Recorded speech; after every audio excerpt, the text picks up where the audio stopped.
হযরত খুবাইব রাদিয়াল্লাহু তাআলা আনহুর ঘটনা। হযরত খুবাইব রাদিয়াল্লাহু তাআলা আনহুকে যখন মক্কার কাফেররা, যখন মক্কার মুশরিকরা তারা খুবাইব রাদিয়াল্লাহু তাআলা আনহুকে ধরে এনেছে, ধরে আনার পর তাকে এখনই ফাঁসির কাস্টে ঝোলানো হবে, তাকে এখনই শুলিতে চড়ানো হবে, তারা হযরত খুবাইব রাদিয়াল্লাহু তাআলা আনহুকে বলেছে যে খুবাইব, তোমাকে তো একটু পরে দুনিয়া থেকে বিদায় করে দেওয়া হবে, তোমাকে তো একটু পরে এই দুনিয়ার জীবন শেষ করে দেওয়া হবে। খুবাইব, তোমার সর্বশেষ ইচ্ছা কি? খুবাইব রাদিয়াল্লাহু তাআলা আনহু হাসি মুখে উত্তর দিয়েছিলেন, আরে কাফের কুফাররা, তোরা মনে করিস না যে আমি এই সময় চাইবো যে আমি আমার পরিবারের সাথে একটু কথা বলতে চাই, আমি এই সময় চাইবো যে আমার সন্তানের সাথে একটু কথা বলতে চাই। খুবাইব রাদিয়াল্লাহু তাআলা আনহু উত্তর দিয়েছিলেন, আরে আমি আমার মাওলা পাকের সামনে একটু দাঁড়াইতে চাই, আমি আমার মাওলা পাকের সামনে দাঁড়িয়ে 2 রাকাত নামাজ আদায় করতে চাই, যে আমি আমার মাওলা পাকের সাথে একটু কথা বলে তারপর আমি দুনিয়া থেকে বিদায় নেব।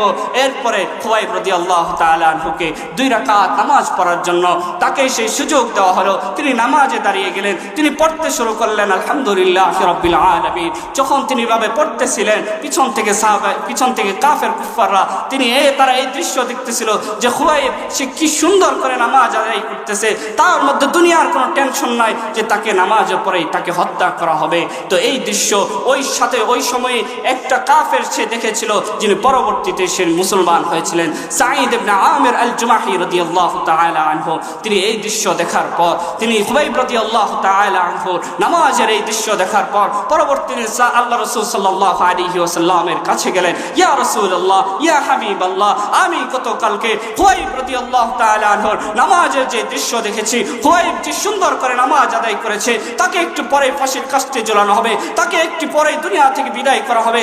ওই অবস্থাও কি সুন্দর সে নামাজ আদায় করেছে, দুনিয়ার কোনো টেনশন করে নাই, নিজের সন্তানের টেনশন করে নাই, নিজের বিজি বাচ্চার কোনো টেনশন করে নাই। ওই অবস্থাও সে মাওলা পাকের সামনে দাঁড়িয়েছে।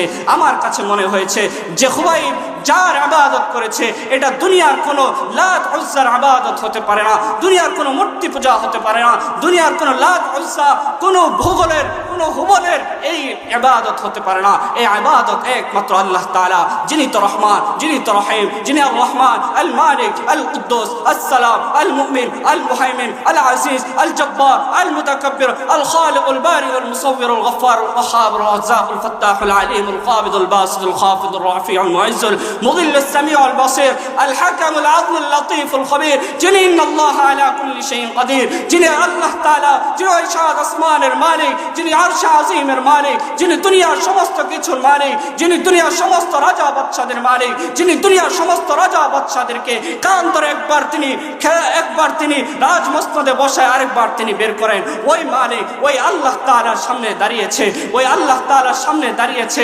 আমার কাছে এই কথা মনে হয়েছে।